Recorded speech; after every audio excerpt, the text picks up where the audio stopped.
ನಮಸ್ಕಾರ ಸ್ನೇಹಿತರೆ, welcome back to my YouTube channel. ಬನ್ನಿ ಇವತ್ತಿನ ನಂದಗೋಕುಲ ಸಂಚಿಕೆಯಲ್ಲಿ ಏನೇನಾಗುತ್ತೆ ಅಂತ ನೋಡ್ಕೊಂಬರೋಣ.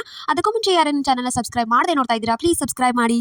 ಅಮ್ಮುಗೆ ಜ್ವರ ಬಂದಿರೋದ್ರಿಂದ ವಲ್ಲಭ ತಣ್ಣೀರ್ ಪಟ್ಟಿನ ಅವ್ರಕ್ಕೆ ತಣ್ಣೀರ್ ಪಟ್ಟಿ ಹಾಕು ಅಂತ ಹೇಳ್ತಾರೆ. ಸೊ ಅದನ್ನ ಹಾಕ್ತಿರ್ತಾನೆ. ಮೀನಾ ಹಾಗೆ ಗಿರಿಜಾ ಇಬ್ರು ಬಾಗ್ಲಲ್ಲೇ ನಿಂತು ನೋಡ್ತಿರ್ತಾರೆ. ನೋಡಿ ನಮ್ಮ ಪ್ಲಾನ್ ವರ್ಕೌಟ್ ಆಯ್ತಾ, ನೀವೇ ಹೋಗಿ ಅವಳಿಗೆ ಇದನ್ನ ಮಾಡಿದ್ರೆ ವಲ್ಲಭ ಈ ಥರ ಎಲ್ಲ ಮಾಡ್ತಿದ್ನಾ ಅಂತ ಮೀನಾ ಹೇಳ್ತಾರೆ. ಒಳ್ಳೆ ಜಾನಿ ನೀನು ಅಂತ. ಅವಾಗ ನನ್ನ ಕಾಲೇಜ್ ಟೈಮ್ ಆಗಿದೆ, ಹೋಗಬೇಕು ಅಂತ ವಲ್ಲಭ ಅನ್ಕೋತಿರ್ತಾನೆ. ಅಷ್ಟರಲ್ಲಿ ಮೀನಾ ಅಂತಾಳೆ, ಈ ಗಂಡಸರು ಇಷ್ಟೇ ಅಲ್ವಾ ಅತ್ತೆ, ನಮ್ಗೆ ಏನಾದ್ರು ಜ್ವರ ಇದು ಅಂತಂದ್ರೆ ತಮ್ಮ ಕೆಲಸ ಅಂತ ಹೋಗ್ಬಿಡ್ತಾರೆ. ನಾವು ಮನೇಲಿ ನಾವೇ ಮಾಡಿಕೊಂಡು ನಾವೇ ಇದನ್ನ ಮಾಡಬೇಕು ಅಂತ ಎಲ್ಲ ಮಾತಾಡ್ತಿರ್ತಾರೆ. ಅದಕ್ಕೆ ಹೌದಲ್ವಾ, ನಾನು ಕಾಲೇಜ್ ಹೋದ್ರೆ ಮನೇಲಿ ಯಾರು ಇಲ್ಲ, ಇವಳನ್ನ ನೋಡ್ಕೋಬೇಕು, ನಾನೇ ನೋಡ್ಕೋತೀನಿ ಬಿಡು ಅಂತ ಹೇಳಿ ವಲ್ಲಭ ಹೇಳ್ತಾನೆ.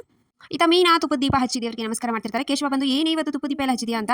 ಹೌದು ಮತ್ತೆ ಮಾಧವನ್ ಇವತ್ತು ಮೇಳ ಇದೆ ಅಲ್ವಾ, ನೀವು ನೋಡಿದ್ರೆ ವ್ರತ ಮಾಡ್ತಾ ಇದ್ದೀರಾ, ಮಾವ ನೋಡಿದ್ರೆ ಆ ಥರ ಮಾಡ್ತಾ ಇದ್ದಾರೆ, ನೀವು ನಾನು ಇಷ್ಟು ಮಾಡಬಾರ್ದು ಅಂತಿರ್ತಾರೆ. ಸರಿ ಬಾ, ಇನ್ನೇನು ಲೇಟ್ ಆಗುತ್ತೆ ಅಪ್ಪ ಕರೀತಾರೆ ಅನ್ನೋಷ್ಟರಲ್ಲಿ ನಂದನ್ ಕುಮಾರ್ ಕರಿತಾ ರೆಡಿ ಆಯ್ತಾ ಗಿರಿಜಾ ಅಂತ ಎಲ್ಲಾನು ಕರಿತಿರ್ತಾನೆ. ಮಾಧವನು ಕರೆದ ತಕ್ಷಣ ಮಾಧವ ಪಂಚೆ ಎಲ್ಲ ಶಲ್ಲೆ ಎಲ್ಲ ಹಾಕೊಂಡಿರ್ತಾನೆ. ತುಂಬಾ ಚೆನ್ನಾಗಿ ಕಾಣ್ತಾ ಇದೆಯಾ, ದೃಷ್ಟಿ ಆಗುತ್ತೆ ಅಂತ ಹೇಳಿ ಗಿರಿಜಾ ಕೂಡ ಹೇಳ್ತಾರೆ. ನಂದನ್ ಕುಮಾರ್ ಹೇಳ್ತಾನೆ, ನಾನು ಅಪ್ಪ ರೆಡಿ ಮಾಡಿದ್ದು ಅಂತ ಕೇಶವ ಹೇಳ್ತಾನೆ. ಕೇಶವ ಒಳ್ಳೆ ಕೆಲಸ ಮಾಡಿದ್ಯಾ, ಹಾಗೆ ಅಂಗಡಿ ಕಡೆ ಎಲ್ಲ ನೋಡ್ಕೋ, ನಾವು ಹೊರಡ್ತೀವಿ ಇನ್ನು ಅಂತ ನನ್ನ ಎಲ್ಲರೂ ಸೇರಿ ಹೊರಡ್ತಾರೆ.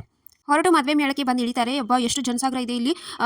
ಹೌದು ಮಾವ, ನಾನು ಇದ್ರ ಬಗ್ಗೆ ವಿಚಾರ ಮಾಡಿದ್ದೀನಿ. ನಾವು ಹೋಗಿದ್ರೆ ಒಂದೇ ಸಂಬಂಧ ನೋಡಕ್ಕೆ ಹೋಗ್ತಿದ್ವಿ, ಇಲ್ಲಿ ಸಾಕಷ್ಟು ಸಂಬಂಧ ಬಂದಿರ್ತವೆ, ನಾವೆಲ್ಲ ನೋಡ್ಬೋದು ಅಂತ ಹೇಳ್ತಾನೆ. ಅದಕ್ಕೆ ಮಾಧವ, ನನಗೆ ಯಾಕೋ ಒಂದೇ ಮನೆಗೆ ಹೋಗಿ ನಾವು ರಿಜೆಕ್ಟ್ ಆಗಿ ಬರ್ತಿದ್ವಿ, ಇವಾಗ ಎಲ್ಲರ ಮುಂದೆ ನಂಗೆ ಇದು ಬೇಡ ಅನಿಸ್ತಾ ಇದೆ ಅಂತ, ಅದಕ್ಕೆ ಯಾಕೋ ಇದು ಮಾಡ್ತಿದ್ಯಾ, ಒಳ್ಳೆಯವ್ರಿಗೆ ಒಳ್ಳೇದಾಗುತ್ತೆ ಬಾರು ಅಂತ ಹೇಳಿ ನಂದನ್ ಕುಮಾರ್ ಮಾಧವನ್ ಕರ್ಕೊಂಡು ಒಳಗಡೆ ಹೋಗ್ತಾನೆ. ಈತ ವಲ್ಲಭ ಅಮ್ಮನ ಹಾಸ್ಪಿಟಲ್ ಕರ್ಕೊಂಡು ಬಂದಿರ್ತಾನೆ. ಇದು ವೈರಲ್ ಫೀವರ್ ಇಂಜೆಕ್ಷನ್ ಮಾಡಬೇಕು ಅಂತ. ಇಂಜೆಕ್ಷನ್ ನನಗೆ ಬೇಡ, ನಮ್ಮ ಅಪ್ಪ ಚಿಕ್ಕವರಿದ್ದಾಗಿಂದ ಮಾಡಿಲ್ಲ, ಬರೀ ಗುಳಿಗೆ ಎಷ್ಟು ಕೊಡ್ತಾ ಇದ್ರು, ನಂಗೆ ಇಂಜೆಕ್ಷನ್ ಬೇಡ, ಮಾಡಿ ಇಂಜೆಕ್ಷನ್ ಮಾಡಿದ್ರೆ ತಾನೇ ನೀನು ನಾಟಕಕ್ಕೆ ಬರೋಕ್ಕಾಗೋದು ಅಂತ ವಲ್ಲಭ ಹೇಳಿದಕ್ಕೆ ಸರಿ ಆಯಿತು ಅಂತ ಇಂಜೆಕ್ಷನ್ ಮಾಡೋ ಅಷ್ಟರಲ್ಲಿ ಅವಳು ಕೈ ಬಡ್ದು ಅದು ವಲ್ಲಭನ್ಗೆ ಆಗುತ್ತೆ.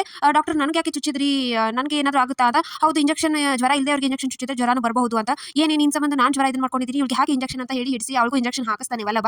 ಈತ ನಂದನ್ ಕುಮಾರ್ ಹಾಗೆ ಎಲ್ಲರೂ ಒಳಗಡೆ ಬರ್ತಾರೆ. ಒಳಗೆ ಬಂದ ತಕ್ಷಣ ಒಬ್ಬಳು ಏನು ರಿಜಿಸ್ಟರ್ ಮಾಡಿಸಿದ್ದೀರಾ, ನಮ್ಮ ನಂಬರ್ ಹೇಳಿ ಅಂತ ಎಲ್ಲ ಕೇಳಿ ಟೇಬಲ್ ನಂಬರ್ 12 ಕೂತ್ಕೊಳ್ಳಿ ಅಂತ ಹೇಳಿ ಒಂದು ಲಿಸ್ಟ್ ಕೊಡ್ತಾಳೆ. ಇದು ಹುಡುಗಿಯ ಲಿಸ್ಟ್ ಅಂತ. ಹುಡುಗಿಯ ಲಿಸ್ಟ್ ನೋಡ್ತಾ ಇರ್ತಾರೆ. ಇದು ಸೂಟ್ ಆಗುತ್ತೆ, ಇದು ಸೂಟ್ ಆಗುತ್ತೆ ಅಂತ ಹೇಳಿ ಒಂದು 2 ಟೇಬಲ್ ಹೋಗಿ ವಿಚಾರ ಮಾಡ್ತಾರೆ. ಅವರು ನಮಗೆ ಇಷ್ಟೇ ಸಂಬಳ ಬೇಡವಾ, ನಂಗೆ ಜಾಸ್ತಿ ಇರೋ ಸಂಬಳ ಹುಡುಕ್ತಾ ಇದೀವಿ ನಮ್ಮ ಹುಡುಗಿಗೆ, ಆಮೇಲೆ ಫಾರಿನ್ ಅಲ್ಲಿರೋ ಹುಡುಗನ ಹುಡುಕ್ತಾ ಇದೀವಿ ಅಂತ ಹೇಳಿ ಇದನ್ನ ಮಾಡ್ತಾರೆ. ನನಗೆ ಬೇಜಾರಾಗುತ್ತೆ. ಅಷ್ಟರಲ್ಲಿ ಫಂಕ್ಷನ್ ಶುರು ಆಗುತ್ತೆ.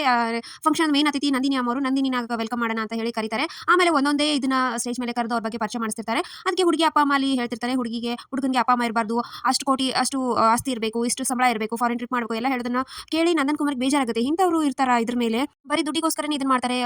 ಮಾಧವನ್ ಅಂತ ಒಳ್ಳೆ ಮನಸ್ಸು ಇರೋರ್ನ ಯಾರು ಹುಡ್ಕೋದೇ ಇಲ್ವಾ, ಏನಾಗುತ್ತೋ ಅಂತ ನಂದನ್ ಯೋಚನೆ ಮಾಡ್ತಿರ್ತಾನೆ.